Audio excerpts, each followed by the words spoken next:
În obsesia sa de a sfida moartea, un om de știință genial îndrăznește să se joace de-a Dumnezeu.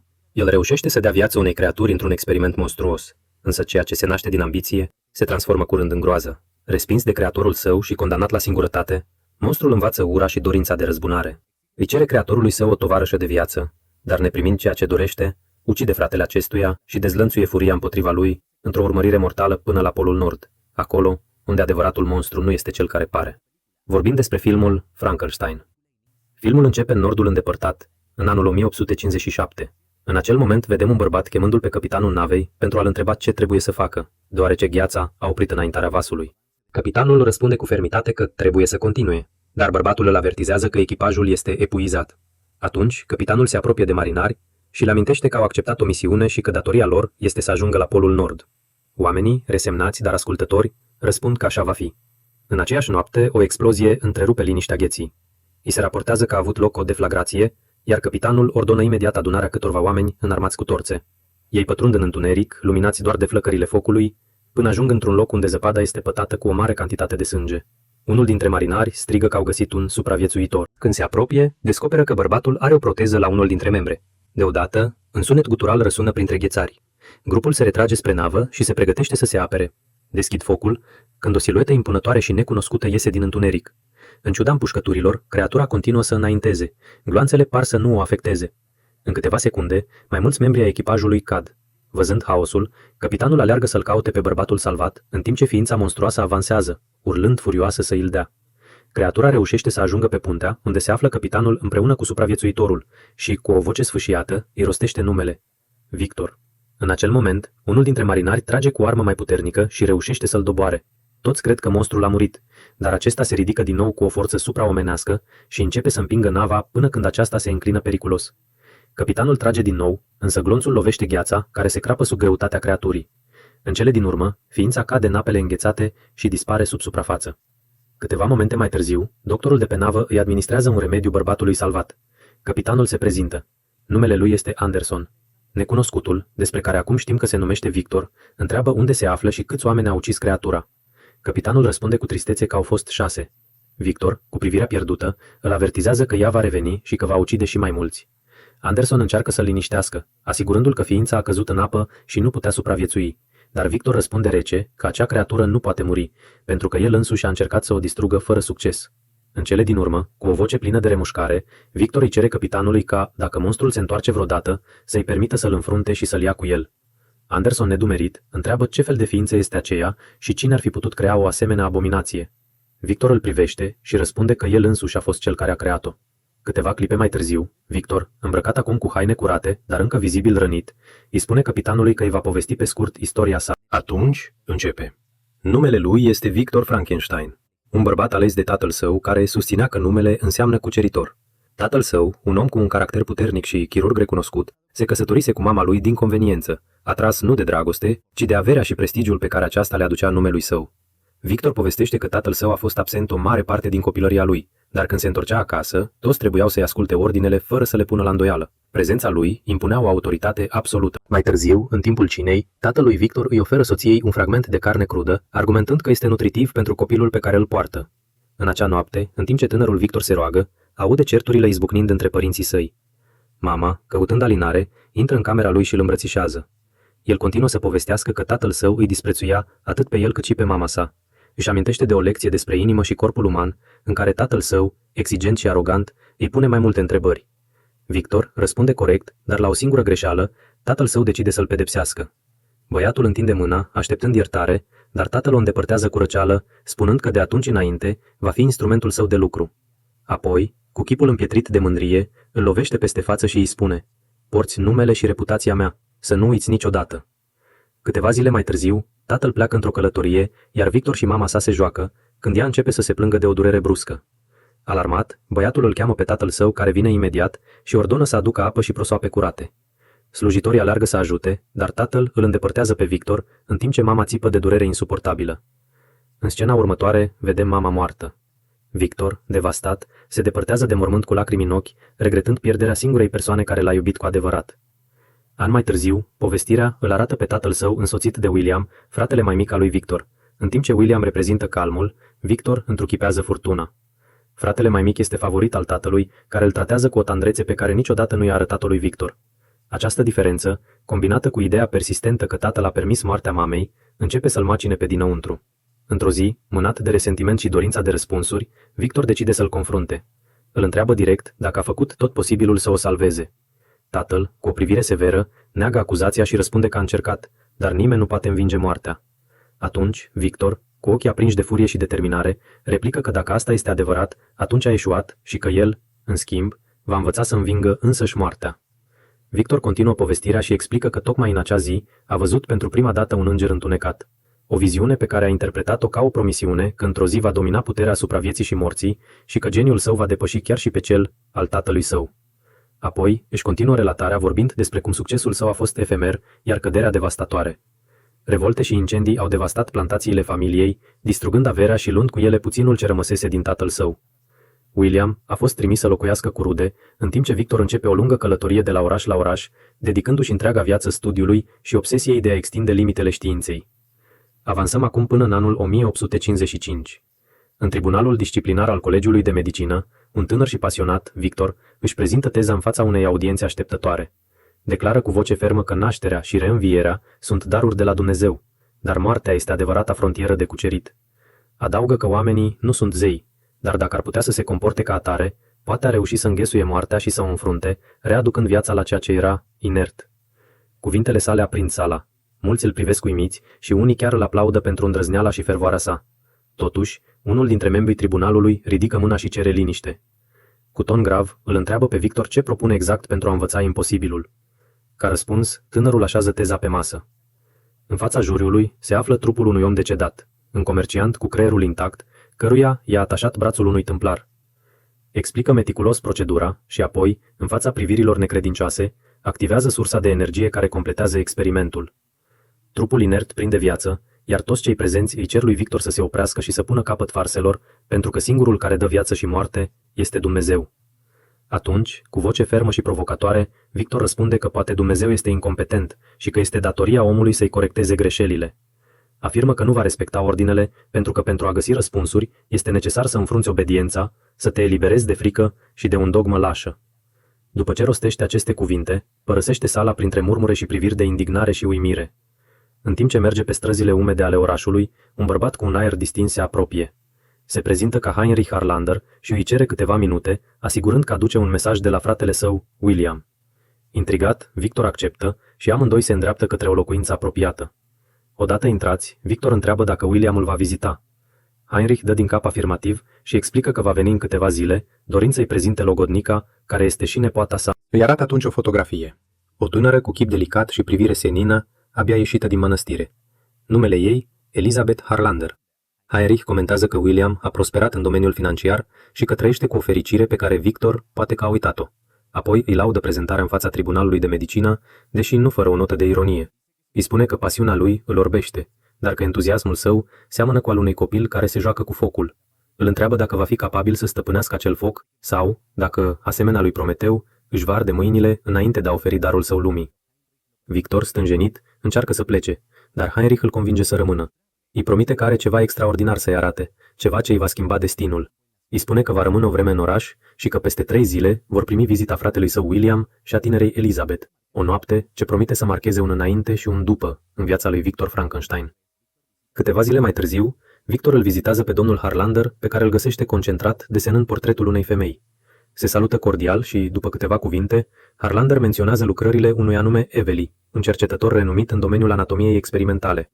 Apoi, îl conduce pe Victor spre o masă pe care se află o piesă incredibilă, o figură sculptată în lemn ce reprezintă sistemul limfatic cu detalii atât de fine încât par sculptate în carne vie.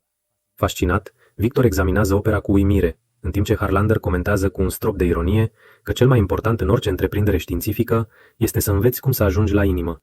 Aceste cuvinte aprind o idee în mintea lui Victor. Sugerează că poate cheia este să ajungi la inimă prin măduva spinării, din rădăcina însă și a vieții, pentru a atinge nemurirea. Harlander, încântat de îndrăzneala lui, îi propune să-i finanțeze proiectul fără limite. Victor, prudent, îl întreabă ce dorește în schimbul unei asemenea generozități. Harlander zâmbește și răspunde enigmatic că poate doar un favor. În ciuda măreției propunerii, Victor își păstrează calmul și îi spune că se va gândi. În acel moment, îl vedem sosind pe fratele său William. Victor iese în întâmpinarea lui și îl îmbrățișează cu sinceră afecțiune. William, zâmbitor, i-o prezintă pe logodnica sa, Lady Elizabeth, o tânără impecabilă, de o frumusețe senină, care îl captivează imediat pe Victor, ce o salută vizibil fermecat. Mai târziu, în timpul cinei, William comentează incidentul petrecut în timpul prezentării tezei fratelui său, subliniind ironic că nu a fost prea politicoasă maniera în care a fost expulzat. Victor, nepăsător, răspunde că și-au meritat-o și începe să explice cu pasiune cum știința poate sfida moartea și reda viața. Lady Elizabeth râde ușor. Victor observă și o întreabă de ce râde. În acel moment, Harlander și William se retrag de la masă lăsându-i singuri. Elizabeth, cu o voce calmă, dar fermă, îi spune că ideile singure nu valorează nimic. Îi dă exemplu războiul. Deși patria și onoarea sunt idei nobile, nenumărați bărbați mor pentru ele. Adaugă că aceste idei sunt urmărite doar de proști. Victor o privește cu un amestec de nedumerire și admirație și o întreabă dacă îl consideră unul dintre acei proști. Elizabeth îi răspunde cu eleganță. Mergeți la fratele dumneavoastră și la unchiul meu. Vă așteaptă. Înapoi pe navă, Victor tușește puternic, iar capitanul, îngrijorat de starea lui, încearcă să-l ajute până când țipetele de pe punte întrerup liniștea. Ies afară, pentru a vedea ce se întâmplă, iar unul dintre marinari îi spune că toți sunt îngroziți și cer să-l arunce pe străin de pe vas. Totuși, capitanul își impune autoritatea și le amintește că acel om se află sub protecția lui. Spunând asta, se retrage în cabina sa, în timp ce, în depărtare, creatura îi observă tăcută printre ceață. Victor își continuă povestea, explicând că săptămâni mai târziu, însoțit de William și de domnul Harlander, vizitează un turn părăsit la marginea orașului. Din primul moment în care îl vede, Victor simte în sine chemarea destinului. Fascinat de loc, pătrunde în turn cu pași hotărâți. Harlander îl asigură că tot ce va avea nevoie îi va fi oferit fără ezitare. Victor, emoționat, începe să-și enumere cerințele. O colivie, coloane capabile să conducă descărcări electrice puternice, instrumente de precizie și tot ce este necesar pentru a începe noul său experiment. Înțelegerea dintre cei doi bărbați este pecetluită cu o strângere fermă de mână. Mai târziu, îl vedem în mijlocul unei execuții publice, observând cu atenție condamnații. Dintre ei, îi alege pe cei care vor servi drept următoarele sale subiecte de studiu. Totuși, ceva îl distrage.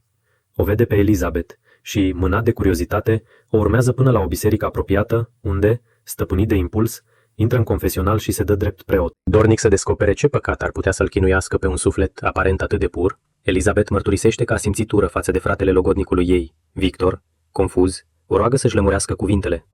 Ea răspunde că acest sentiment este mai comun decât pare, atât de comun, adaugă ea, încât ar putea chiar să-l recunoască. Atunci, Victor, intrigat, trage perdeaua confesionalului și îi zâmbește. Puțin mai târziu, îi vedem împreună într-un restaurant. Elizabeth îi spune că l-a văzut pe piață înainte ca el să o observe. Victor, interesat, o întreabă ce cărți a cumpărat, iar ea îi propune să ghicească. El presupune că sunt romane de dragoste, dar când le deschide, descoperă că sunt tratate despre insecte. Elizabeth îi explică faptul că simte o fascinație pentru ceea ce, în cadrul științei, pare insignifiant, dar ascunde o frumusețe ascunsă. Apoi, dansează amândoi și Victor mărturisește că a fost prima dată când s-a interesat mai mult de viață decât de moarte. Într-o scenă ulterioară, îl vedem supraveghind construcția noii sale laboratoare împreună cu William. Dă indicații precise și apoi pleacă. Câteva zile mai târziu, îl vedem pe Victor împărtășind un moment de liniște cu Elizabeth, cu care prinde o fluture. Într-o altă zi, îl găsim din nou în laboratorul său, concentrat pe munca sa. Încearcă să dea viață unui corp, urmând ideea care îl obsedează. Introduce acele prin măduva spinării pentru a reînvia materia moartă. Cu toate acestea, experimentul eșuează. Timp mai târziu, într-o ceremonie, Victor ascultă melodia pe care Elizabeth o interpretează la pian. O privește cu amestecătură de admirație și melancolie, conștient că fiecare notă îl îndepărtează tot mai mult de scopul care îl consumă. La finalul piesei, se retrage discret în laboratorul său, însoțit de Harlander, care îi amintește cu nerăbdare că nu poate să se abată de la sentimente, că îi se cer rezultate, și îi acordă o săptămână pentru a le prezenta, asigurându-l că, dacă va reuși, amândoi vor rămâne în istorie. Victor mărturisește că pentru o clipă a simțit că a găsit calea de a înfrunta moartea, dar viața, întruchipată în Elizabeth, i-a stat în calea destinului. La scurt timp, ea ajunge la laborator, purtând în mâini fluturele pe care l-au prins împreună. Contemplă cu uimire instrumentele, corpurile și haosul ordonat al muncii sale. Victor o privește și cu voce tremurândă îi mărturisește că simte o legătură profundă între ei, un fir invizibil care îi unește dincolo de orice rațiune. Elizabeth îi mângâie fața cu blândețe, dar, văzând fluturele, îi spune calm că alegerea este puterea sufletului și un dar acordat de Dumnezeu, și că ea deja și-a luat decizia. Se desparte calm și pleacă, în timp ce Victor încearcă să o oprească, dar este deja prea târziu. După aceasta, Victor comentează că a crezut că era sfârșitul, dar încă distrus de conversația cu Elizabeth, ia o baie pentru a-și limpezi mintea. până când o idee clară îi vine în minte despre simetria lui Dumnezeu și simetria corpului. Apoi, dezbrăcat, intră în laborator și fixează perfect acele în coloana vertebrală. În acel moment, subiectul de test, sau mai bine spus, cadavrul inert, prinde viață. Victor, șocat de ceea ce vede, deconectează acele și trage aer adânc. Câteva zile mai târziu, îl vedem pe câmpul de luptă al războiului, alegând cadavre care i-ar putea fi de folos pentru a crea ființa care va da viață. Cere un corp înalt, cu membre lungi. De îndată ce l-are, începe să lucreze neobosit și impresionant, făcând tăieturi precise, îmbinări exacte. După zile de muncă, reușește să creeze ființa perfectă. Când este gata, plasează sursa de energie aproape de inimă, până când aude furtuna care se apropie. Știe că a sosit momentul să pună în mișcare ceea ce va fi cel mai mare succes al vieții sale. Atunci, Victor aleargă să-l caute pe Harlander pentru a-și împărtăși reușita, dar când se apropie, simte la el o atitudine ciudată. În timpul conversației, descoperă cu surprindere că Harlander suferă de sifilis și că trupul lui cedează rapid în fața bolii. Atunci, bărbatul îi mărturisește adevăratul motiv pentru care a finanțat proiectul. Dorea ca creierul său să fie transplantat în ființa pe care Victor o crea, în speranța de a atinge o formă de nemurire. Uimit de revelație, Victor refuză categoric, se retrage hotărât și merge să activeze paratrăznetele pentru a continua experimentul. Dar Harlander îl urmează, dominat de disperare, cerându-i, aproape implorând, să-i îndeplinească dorința și să-i pună creierul în creatură. În fața refuzului, ia una dintre piesele metalice ale mașinilor și-l amenință că se va arunca în gol dacă nu acceptă. Victor, încercând să-l calmeze, se apropie cu prudență, dar confruntarea devine violentă. În mijlocul luptei, Harlander își pierde echilibrul și rămâne agățat de margine. Victor încearcă să-l prindă, dar nu reușește să-i susțină greutatea. Bărbatul cade în gol și moare pe loc. Cu inima bătând nebunește, Victor coboară să vadă dacă mai poate face ceva pentru el, dar curând înțelege că este inutil. Creierul lui Harlander este complet distrus. Totuși, hotărât să-și continue opera, se întoarce în turn și pune în mișcare toate mecanismele. Afară, furtuna rage cu putere și fulgerele luminează structura, în timp ce Victor, ud și febril, se pregătește să sfideze în sfârșit moartea. Cu toate acestea, nimic nu se întâmplă așa cum a sperat. Când se apropie de corpul creației sale, observă că nu există puls, nici mișcare, nici un semn de viață. Dezamăgit de eșecul creației sale, decide să se odihnească. Se întinde și îl vede din nou pe îngerul întunecat. Atunci îl acuză de înșelăciune. În vis, îl vede printre flăcări și aude cum este chemat pe nume, până când se trezește. Când deschide ochii, își vede creația în fața sa. Ființa pe care în noaptea precedentă a crezut că nu a reușit să o aducă la viață, stă acum în picioare în fața lui. Victor, ușor temător, se apropie încet de creatură, până când îi arată pentru prima dată lumina. Ființa doar îi imită gesturile. Apoi Victor se prezintă în fața ei. Într-o altă scenă, o vedem pe Elizabeth alături de William, care răsfăiește scrisorile, până când una îi atrage atenția. Revenind la Victor, îl vedem ducând creatura în adâncul turnului, unde o înlănțuie înainte de a pleca. Se așează pe scări și se gândește ce va urma, deoarece niciodată nu s-a gândit că va ajunge atât de departe și că sensul vieții ar putea dispărea, lucru care îl tulbură. Apoi îl vedem cu capitanul. Îi spune că nu știe dacă are sens să-și împărtășească povestea, iar capitanul îi răspunde că nu știe dacă are sau nu sens, dar totuși vrea să o audă.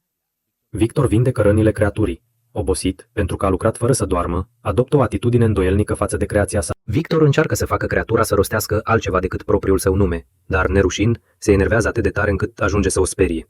În acel moment sosesc fratele lui și Elizabeth. Când îi lasă să intre, o apucă pe Elizabeth de braț și, vizibil agitat, o conduce spre laborator, asigurând-o că îi va arăta tot ce a reușit să facă. Ea se desprinde și îl întreabă de unchiul ei, domnul Harlander, dar Victor evită întrebarea și îl ia pe William pentru a-i arăta creația sa. William îi înmânează o scrisoare de la Tribunalul de Medicină, însă Victor îi răspunde că nu are timp pentru asta. Elizabeth, intrigată de un sunet venit din interior, se apropie și descoperă creatura. La început îi arată compasiune și empatie, dar văzând rănile care îi acoperă trupul, fuge să-l înfrunte pe Victor pentru cruzimea lui. Atunci el îi conduce pe amândoi până la creatură și le mărturisește că el este cel care a creat-o, explicând că o ține în lanțuri din motive de siguranță. În timp ce William îl întreabă despre inteligența ființei, Victor observă cum Elizabeth începe să simtă o compasiune profundă pentru aceasta. În acea noapte, Elizabeth se întoarce în secret ca să o viziteze. Se prezintă, îi spune numele ei și încearcă să facă creatura să îl repete. Neprimind niciun răspuns, decide să plece, fără să știe că, imediat ce se îndepărtează, ființa reușește să-i rostească numele pentru prima dată. Pe drumul de întoarcere, Victor o interceptează și îi cere să nu se mai apropie de creatură. Cei doi se ceartă. El o acuză că îl respinge și că are o atitudine ciudată față de ființă, în timp ce ea, indignată, îl roagă să nu fie crud cu ceea ce el însuși a adus la viață. Înainte să plece, îi aruncă o ultimă frază plină de reproș. Doar monștrii se joacă de-a Dumnezeu. Furios de cuvintele ei, Victor aleargă spre creatură și, disperat să o facă să vorbească, o forțează să spună mai mult decât numele ei. Neizbutind, își pierde controlul și o bate cu brutalitate. Dimineața următoare îi arată lui William cadavrul domnului Harlander și îi poruncește să o ducă pe Elizabeth departe de acolo. Rămas singur, Victor stropește întreaga turn cu benzină, inclusiv locul unde creatura rămâne înlănțuită. Îi promite că, dacă va spune ceva mai mult decât numele ei, o va salva. Atunci, cu un efort dureros, creatura rostește numele lui Elizabeth. Însă, mistuit de gelozie și nebunie, Victor se îndepărtează și dă foc laboratorului. Flăcările devorează totul, în timp ce ființa își strigă disperată numele. Victor se căiește de ceea ce a făcut și încearcă să se întoarcă, dar exact în acel moment o explozie zguduie turnul, aruncându-l în aer și provocându-i o fractură la picior. La scurt timp, William și Elizabeth se întorc la locul tragediei, doar pentru a privi îngroziți clădirea mistuită de flăcări. Scena se schimbă și îl vedem din nou pe Victor alături de capitan. În zgomot le întrerupe conversația, iar capitanul decide să iasă să investigheze. Când deschide ușa, se trezește față în față cu creatura. Ființa îl apucă de gât, dar Victor, disperat, strigă să-l lase, asigurându-o că el este acolo și că o poate lua cu el dacă dorește. Capitanul, conștient de soarta sa, îi cere monstrului să-l omoare, pentru că astfel să dovedească adevărul poveștii spusă de creatorul său. Creatura, surprinsă de acele cuvinte, îl eliberează și îi spune cu o voce gravă că acum va fi ea cea care își va povesti propria istorie. Povestea începe în mijlocul incendiului. Creatura îl strigă pe Victor cu disperare, dar neprimind răspuns, reușește să se elibereze din lanțuri și scapă, căzând în apă. Când se trezește, se află departe de turn, înconjurată de un peisaj necunoscut și tăcut. Confuză și slăbită, începe să meargă fără direcție până ajunge într-o pădure. Acolo găsește cadavrul unui bărbat. Fără să înțeleagă pe deplin ce face, îi ia hainele și le îmbracă pentru a se proteja de frig. La scurt timp, văzând un grup de cerbi păscând, se apropie cu curiozitate inocentă să mângâie unul. Dar un foc de armă răsună și animalul cade mort. Când se întoarce, creatura descoperă doi vânători care, văzând-o, trag și ei asupra ei. Herido și îngrozit, fuge până ajunge la o fermă unde se ascunde în grajd, căutând adăpost. În povestea sa, spune că acolo a auzit vocea unui bătrân orb, un om plin de înțelepciune și seninătate. De atunci a început să-l observe pe ascuns împreună cu nepoata lui. Noaptea învăța de la ei, ascultându-le conversațiile, și în secret făcea mici treburi pentru a-i ajuta. Bătrânul a ajuns să creadă că era vorba despre spiritul naturii care îi proteja casa. Pentru o vreme, creatura și natura au trăit în pace. Dar într-o zi, o haită de lupi a atacat ferma. Atunci a înțeles că vânătorul nu urăște lupii, iar lupii nu urăsc oile, dar violența este inevitabilă între ei. Astfel a înțeles că va fi mereu urmărit pentru ceea ce este. Câteva zile mai târziu, bătrânul a rămas singur. Creatura s-a gândit de multe ori cum să se arate în fața lui. Poate că i-ar fi fost frică sau l-ar fi respins. Totuși, când în sfârșit s-a arătat, bătrânul a fost blând. I-a oferit pâine, adăpost și, mai presus de toate, ceva ce nu mai cunoscuse niciodată: bunătate și acceptare. Așa s-a născut o prietenie sinceră între ei. Odată cu trecerea timpului, creatura învață să citească prima sa carte. Paginile ei vorbesc despre Adam și Eva, despre prăbușirea turnului și despre mânia lui Dumnezeu. Prin aceste povești și prin compania bătrânului, începe să descopere o parte mai umană, mai caldă și mai plină de compasiune din sine. Însă, într-o zi, în timp ce vorbeau lângă foc, bătrânul îl întreabă dacă își amintește ceva din trecutul său. Creatura răspunde că păstrează doar frânturi, nisip, foc, căldură, frig și un cuvânt care răsună constant în mintea sa: Victor. Bătrânul, cu tandrețe, îl sfătuiește să caute originea acelei amintiri, iar creatura hotărăște să o facă. Se întoarce atunci la ruinele turnului, unde printre dărâmături găsește o scrisoare adresată unui anume Victor. Citind-o, descoperă pentru prima dată numele complet al creatorului său: Victor Frankenstein. Cu sufletul plin de emoție, se întoarce la fermă cu intenția de a-și lua rămas bun de la prietenul său, dar când ajunge, găsește locul devastat. Lupii reușiseră să intre. În urma unei lupte violente, reușește să-i alunge, dar prea târziu. În interior, îl găsește pe bătrân murind, printre lacrimi. Creatura îi mărturisește că a descoperit adevărul. Nu este decât un amestec de rămășițe umane, un trup fără origine sau scop. Bătrânul, cu ultima suflare, îi răspunde că pentru el rămâne prietenul său, un suflet bun, demn de afecțiune. În acel moment, familia bătrânului ajunge la locul respectiv. Văzându-l lângă corpul său, îl împușcă direct în față, rănindu-l la un ochi. Creatura încearcă să fugă, dar bărbații o urmăresc și trag din nou și din nou, până o lasă întinsă, crezând-o moartă. După un lung moment de liniște, creatura revine la viață. În interiorul ei mai rămâne doar o idee: să-și găsească creatorul și să-i ceară o favoare. În aceeași noapte, Victor se trezește dintr-un coșmar cu îngerul întunecat. Fratele său se apropie și îi cere să se recupereze, pentru că în curând va fi nunta lui. De asemenea, îi spune că a vorbit cu oamenii și că explozia turnului a fost considerată un accident. Cu nunta în desfășurare, Victor vizitează camera Elizei pentru a-i dori fericire împreună cu fratele său. Dar ea, supărată, îi cere să înceteze cu minciunile, îl lovește cu palma și îi cere să plece. Victor, rănit, se întoarce în camera sa, iar acolo îl așteaptă creatura. Victor, cu ironie, o întreabă dacă este acolo pentru a-i mulțumi pentru că i-a dat viață, dar creatura îi spune că vrea doar un singur lucru, o tovarășă, pe cineva cu care să își împărtășească existența de monstru. Victor refuză ferm, spunând că nu va mai crea abominații. Furios, creatura îl aruncă într-un perete. Zgomotul îi atrage atenția Elizei, care intră alergând, și văzând creatura, se apropie cu compasiune și o îmbrățișează. Victor, confuz și gelos, ia o armă și trage, dar Eliza se interpune și primește glonțul. William intră și el în cameră și încearcă să se apropie de Eliza, dar creatura îl împinge cu violență, făcându-l să cadă și să-și lovească capul de podea. Fără să piardă timp, ființa fuge, ducând-o pe Eliza în brațe. Victor aleargă spre fratele său, pe moarte, și îi promite că îl va salva, dar William, cu voce slabă, îi mărturisește că mereu i-a fost frică de el, frică de ambiția lui nemăsurată, de obsesia lui de a stăpâni viața și moartea. Înainte de a-și da ultima suflare, îl numește monstru. Creatura asistă la moartea Elizei, până când Victor ajunge și încearcă să pună capăt vieții sale. Totuși, creatura mult mai puternică, îl lovește și îl ține prins de perete. Îi spune că i-a dat viața pe care el nu și-o dorea.